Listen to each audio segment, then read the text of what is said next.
Bismillah. Bismillahirrahmanirrahim. Assalamu alaikum.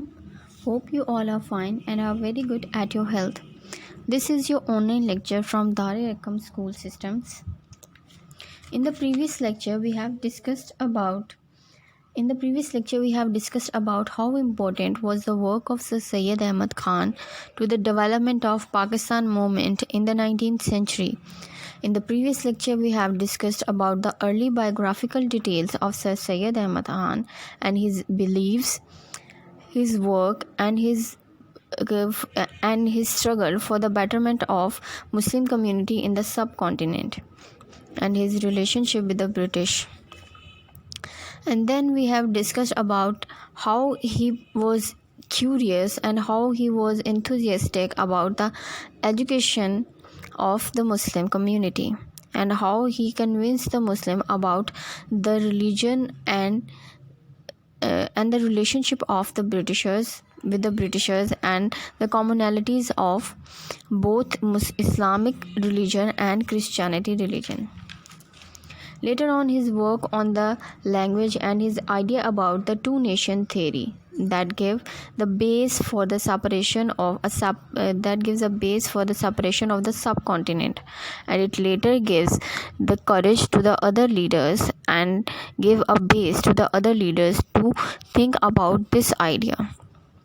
Now today we are going to discuss about your chapter number 5, that is, to what extent have Urdu and regional languages contributed to the cultural development of Pakistan.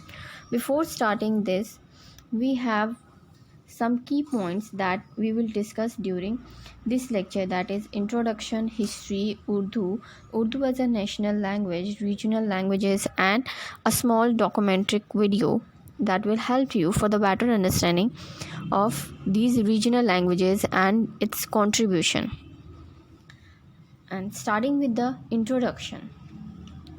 Language is extremely important in the development of any state or national culture. The acceptance of one single language as the national language helps bring about uniformity and cultural identity by binding a people together. A common language increases understanding and helps build a shared understanding of what a nation believes in. Language is only a media by which one can express his ideas and feelings. It plays a vital role in binding the character of an individual as well as nation.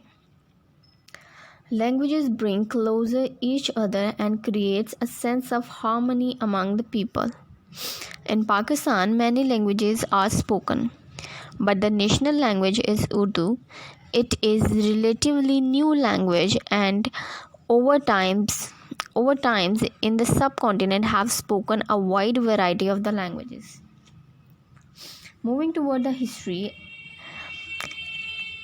ever since Islam came to the subcontinent, there have been many different languages used as any group came to rule the subcontinent.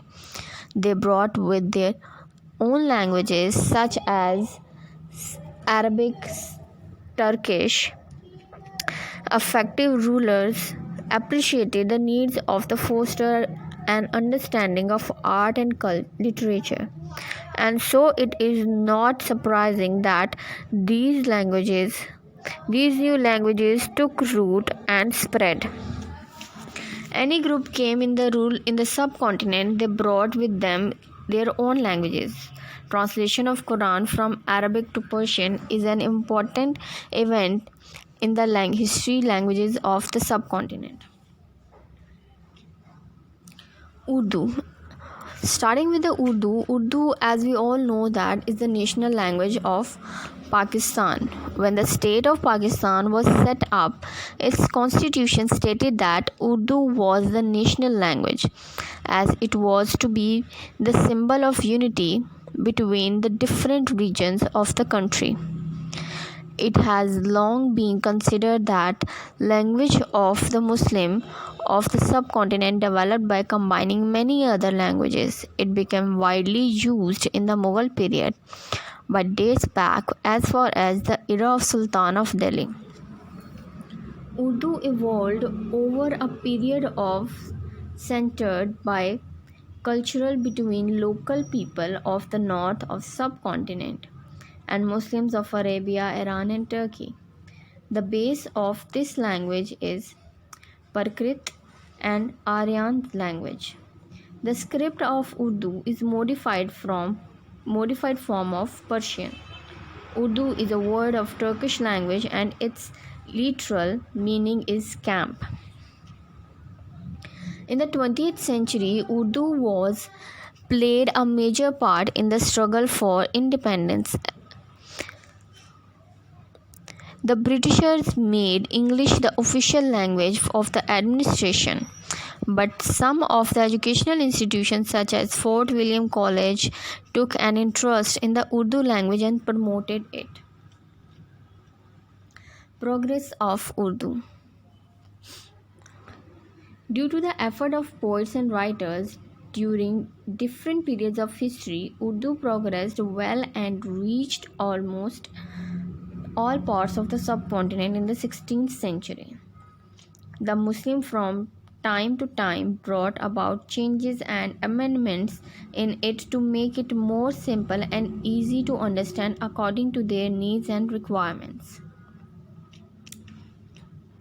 After the emergence of Pakistan, a great deal of work has been done for the progress of Urdu language. The Urdu language has crossed its evolutionary stages after the independence and is now on its way to road of progress and development. Each Pakistani feels proud of speaking and reading, writing Urdu. Most of our national leaders, while visiting other countries, deliver their speeches in Urdu languages, which enhances its prestige on the international level.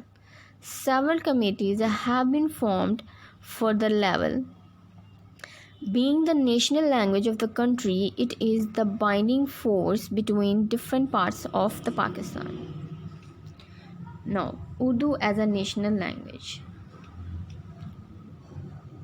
After the independence, Quaid-e-Azam said in clear-cut words that the national language of Pakistan would be Urdu. He said, "Let me make it clear that the national language of Pakistan is going to be Urdu and no other language. Without one state language, no nation can remain tied up solidly together." Source of national identity. National language is the identity of a nation. When we are abroad, we are identified as Pakistani because of our national language. It is why every nation gives out respect and importance to the national language. Regional languages of Pakistan. Pakistan is a multilingual country. No less than 24 languages and dialects are spoken by the people of Pakistan, but mainly include 5 regional languages: Punjabi, Sindhi, Balochi, Pashto, Baravi, and Kashmiri. These languages are rich in literature, poetry, folk songs, and spiritual sayings of their respective saints and contribute greatly to the culture of Pakistan. The regional languages, though distinct from one another in their forms, dialects, and expressions of thoughts, have several common factors in them. They cultivate in them love, respect, and firm adherence to the Pakistan ideology.